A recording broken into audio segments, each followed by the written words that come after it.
Hello! పిల్లలు, మనవలు వచ్చి కూర్చోండి. మనం మళ్ళీ ఆంజనేయ స్వామి వైభవం చెప్పుకుందాం. ఇలా ఈ ఆంజనేయ స్వామి లంకలో ప్రవేశించారు.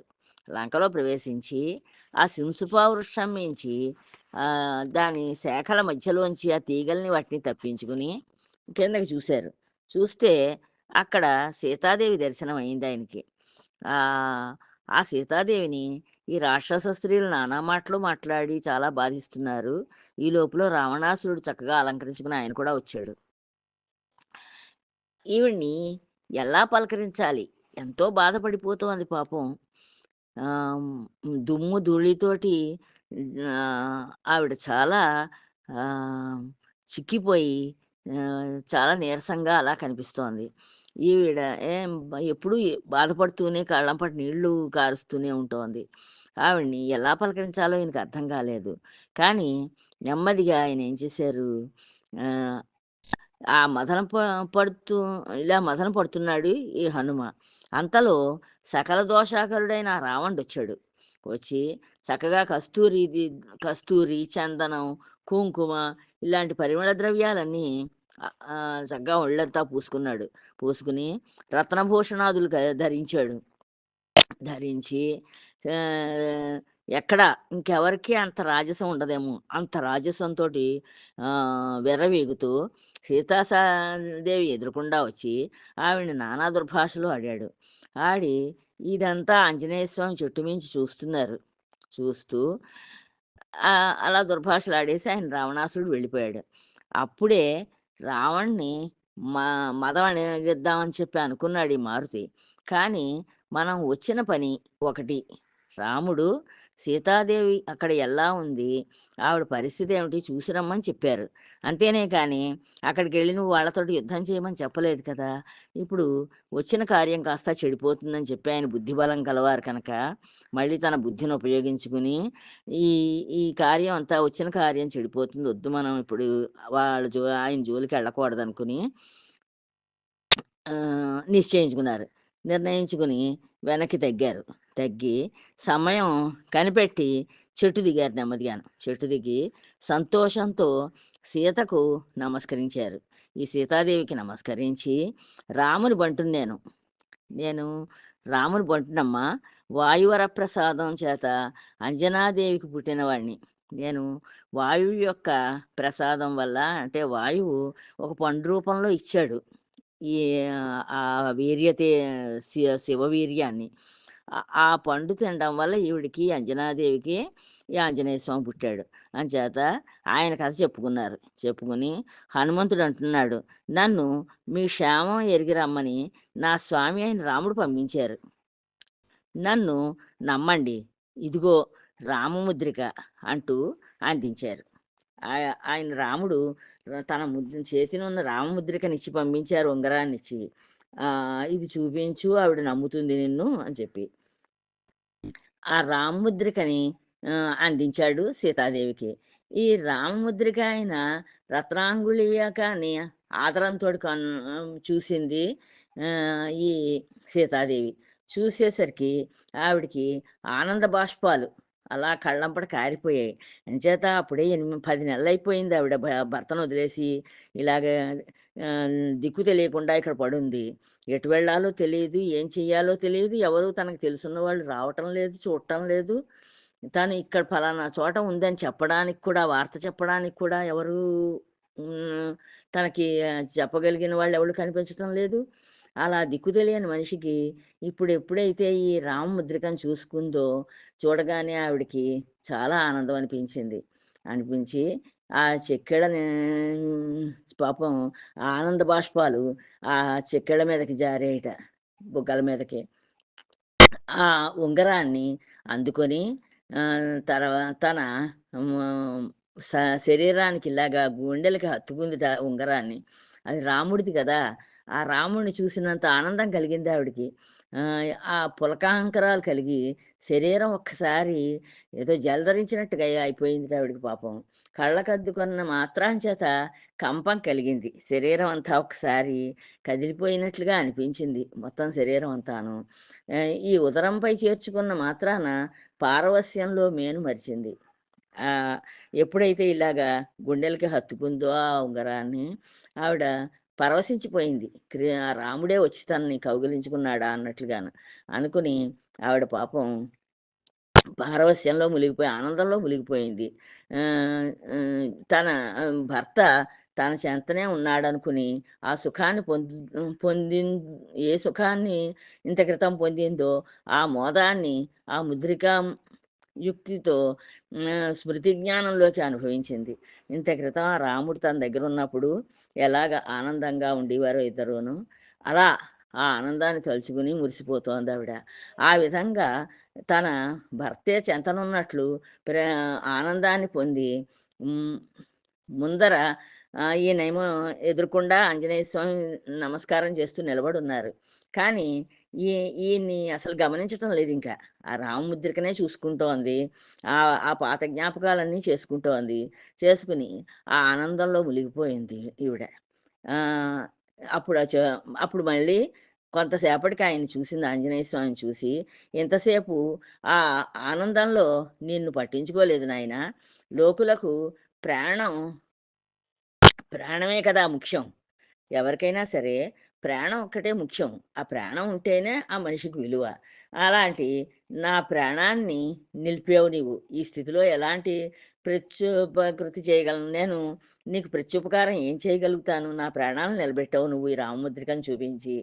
అంచేత నువ్వు రాముడి దగ్గర నుంచి వచ్చావని నేను ఈ ముద్రికను చూడగానే అర్థం చేసుకున్నాను. నా ప్రాణాన్ని నిలబెట్టావు. అలాంటి ప్రాణాన్ని నిలిపిన నీకు నేను ఏం ఉపకారం చేయగలుగుతాను? ఒక దీవెన మాత్రం ఇవ్వగలను నిన్ను దీవించగలను నేను. అదొక్కటే చేస్తాను. రఘువంశాన్ని రక్షించిన ఓ ఆంజనేయ, నీవు ఆకల్పాంతం వర్ధిల్లు. నువ్వు ఈ కల్పాంతం చివరి వరకు కూడా చక్కగా వర్ధిల్లు నాయనా అని చెప్పి దీవించారు. అంటూ దీవించింది సీత. అది విన్న ఆంజనేయ స్వామి బంటు కేల ప్రశంసలు. నేను మీ బంటునమ్మా. రాముడు బంటుని నేను. రాముడికి బంటైతే మీకు బంటునే కదా! అలాంటి బంటుని ఇలా ఎందుకు మీరు పొగుడుతున్నారు? అని చెప్పి ఆయన అన్నారు. అంటూ ఆ మీరు నాకు ఆహ్, నన్ను దీవించక్కర్లేదమ్మా. మీరు మీ తలలో ఆభరణం ఒకటుంది ఆవిడకి. ఆ ఆభరణాన్ని నాకిచ్చారంటే, ఆ శిరోమణిని నేను తీసుకెళ్ళి రాముడికిస్తాను. నేను మళ్ళీ వెనక్కెళ్ళిపోతాను అని చెప్పారు. అప్పుడు ఈ జానకి లోకంలో జనులకి ఆకారం వారి ప్రజ్ఞను తెలియజేస్తుంది. ఈ లోకంలో ఎలాగుంటుందంటే, వాళ్ళ ఆకారాన్ని చూసేసరికి వీడు చాలా శక్తి గలవాడు, వీడికి చాలా ప్రజ్ఞ ఉంది అని చెప్పి అనిపిస్తుంది. కానీ నీ రూపం చూస్తే చాలా చిన్నదిగా ఉంది. నీ రూపం నువ్వు ఇంత సముద్రాన్ని దాటి రాగలవు. వచ్చావు నా దగ్గరికి రాముడి దగ్గర నుంచి అని నమ్మశక్యంగా కనిపించడం లేదు నాకెందుకనో.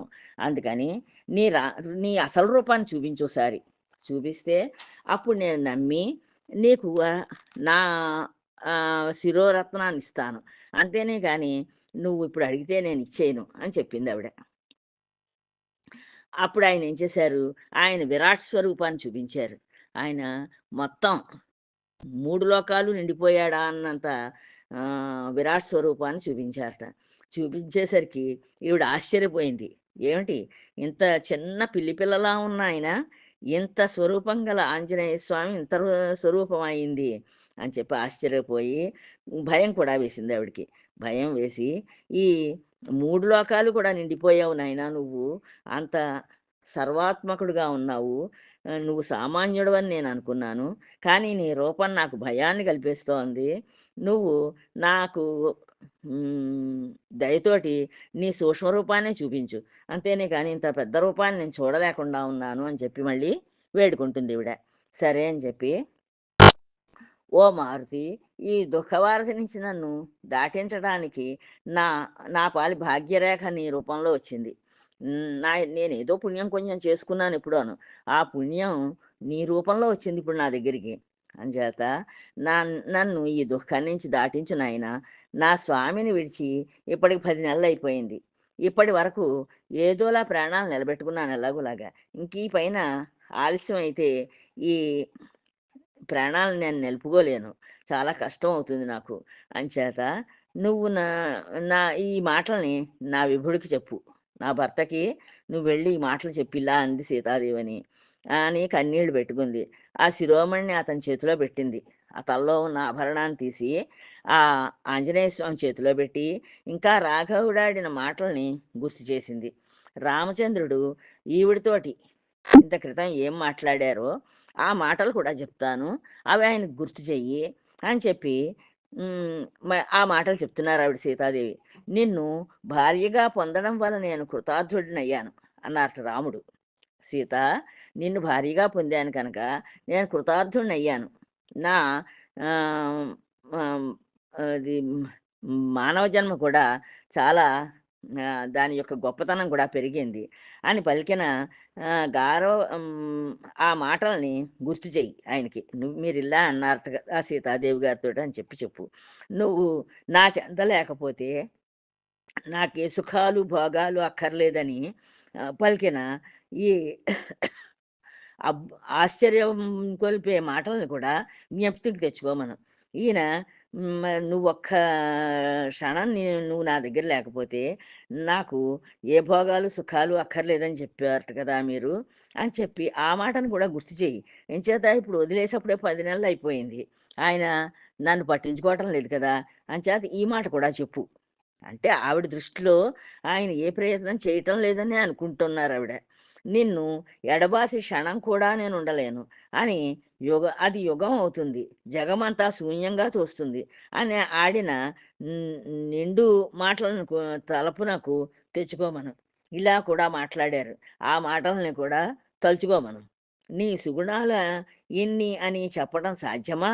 అని సన్నుతించిన చనువు మాట మనసులో పెట్టుకోమను. నీ సుగుణాలెన్నో, అన్ని సుగుణాలు గల దానివి నువ్వు అని చెప్పి నన్ను పొగిడారు. దాన్ని కూడా తలుచుకోమను.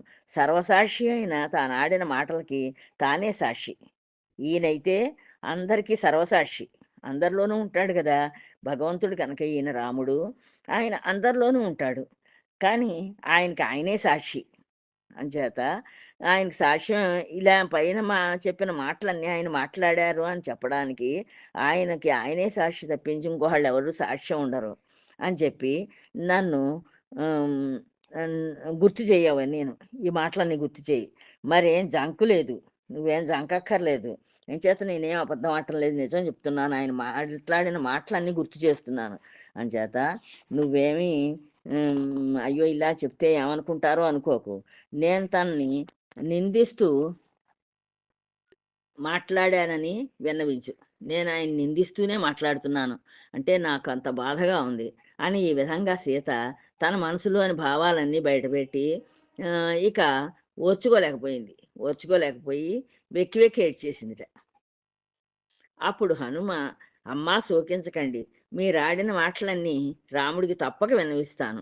మీ సంతోషమే అనే వర్షానికి ఆది గర్జే అయిన రావణ ధనుష్కారం ఘోష మీరు త్వరలోనే వింటారు. రాముడొస్తాడు. ఆయన ధనస్సుని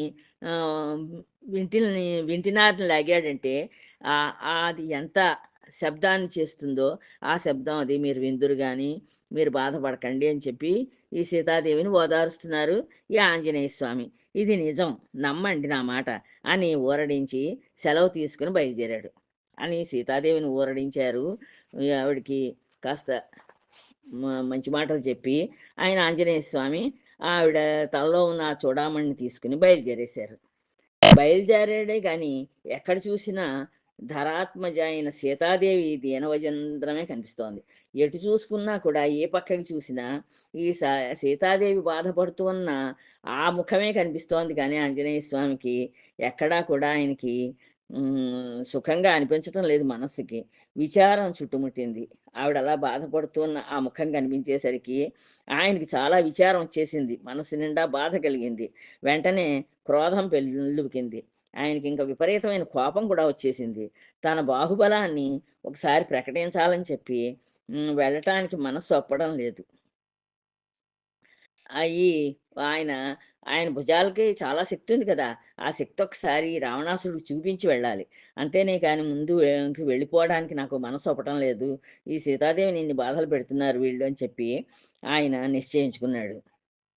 రావణునికి తన శక్తి సామర్థ్యాలు తెలియ తెలియచెప్పాలనుకున్నాడు. నా శక్తి ఎంతుందో, నేనెంత శక్తివంతుడినో ఒక్కసారి ఈ రావణాసుడికి చూపించి వెడదాం అనుకున్నాడు. అనుకుని ఎదురుగా అశోకవనం నందనవనాన్ని మించి కనిపించింది. ఈ అశోకవనం ఉందే, ఈ సీతాదేవి ఉన్న అశోకవనం అది దేవేంద్రుడి నందనవనాన్ని మించిపోయిందిట.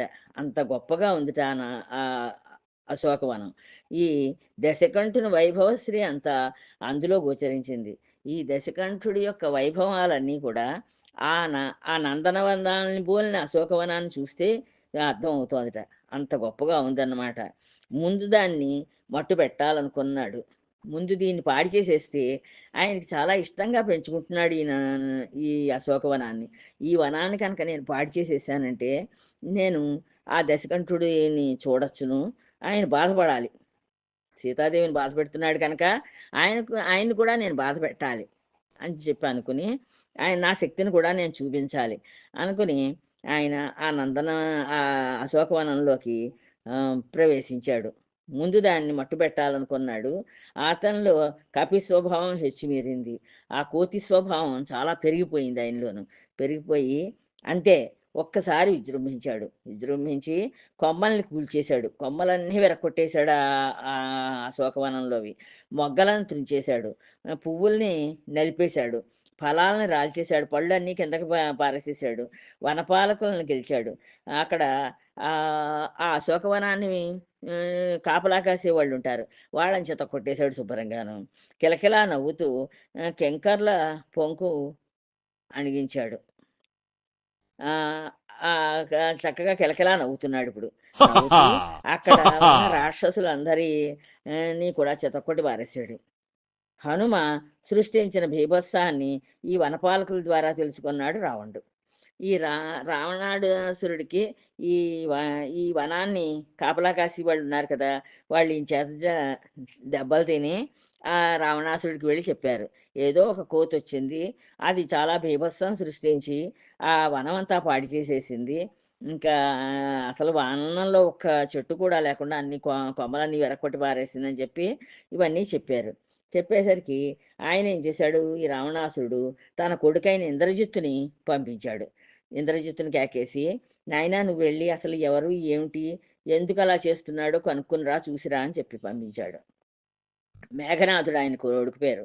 ఆ మేఘనాథుడిని పంపించేసరికి ఆయన రావణ్ణి ప్రత్యక్షంగా గమనించాలనే ఉద్దేశంతోటి ఆహ్, ఆ రావ వా ఇంద్రజిత్తొచ్చాడు. ఆయన కొడుకైన ఇంద్రజిత్తొచ్చి, ఆయనేం చేశాడు బ్రహ్మాస్త్రాన్ని ప్రయోగించాడు ఈ ఆంజనేయ స్వామి మీదకి. ఆ బ్రహ్మాస్త్రానికి లొంగిపోయినట్లుగా ఈయన లొంగిపోయాడు. ఆయన్ని ఆ బ్రహ్మాస్త్రాన్ని నుంచి తప్పించుకోగల శక్తి ఉంది. కానీ, ఈ బ్రహ్మాస్త్రానికి కనుక మనం దొరికిపోతే రావణాసురుడిని చూడొచ్చు. అక్కడికి తీసుకెడతారు. ఆయన అసలు ఎలా ఉంటాడు? ఎంత శక్తివంతుడో చూడాలి అనుకుని ఆ బ్రహ్మాస్త్రానికి దొరికిపోయాడు. దొరికిపోతే వాళ్ళకి బ్రహ్మాస్త్రం యొక్క గొప్పతనం తెలీదు.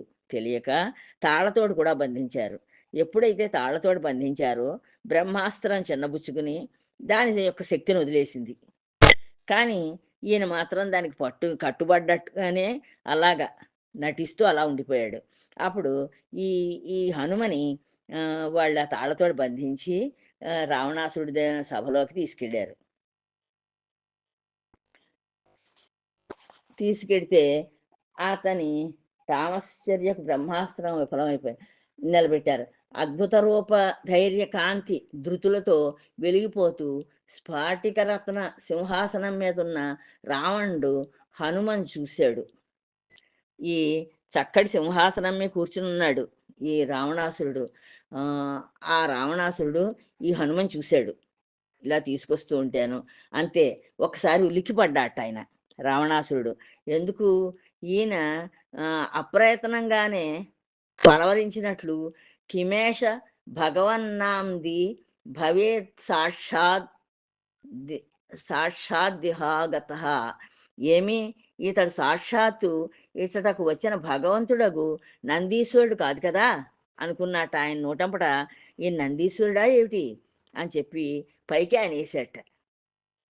అంతలోనే ఆ జ్ఞానం కనుమరుగైపోయింది. మళ్ళీ ఆ జ్ఞానం పోయింది. ఈయన భగవంతుడా అనుకున్నాడు, నందీశ్వరుడా అనుకున్నాడు కానీ, మళ్ళీ ఆ జ్ఞానం మరుగైపోయింది ఆయనకి. తామసం కమ్మేసింది. చాలా కోపంగా ఉన్నాడు. మహాక్రోధంతోటి మండిపడి అమ అమర్షంతో దండఘట్టనం చేస్తూ ఇలా అన్నాడు దశకంఠుడు. పళ్ళు కొరికేస్తున్నాడు. చాలా కోపంతోటున్నాడు. ఈ దశకంఠుడు ఈ ఆంజనేయ స్వామితోటి ఇలా అంటున్నట్ట. అది తర్వాత కథ మళ్ళీ తర్వాత చెప్పుకుందాం అమ్మా. ఉంటాను. జై శ్రీరామ్.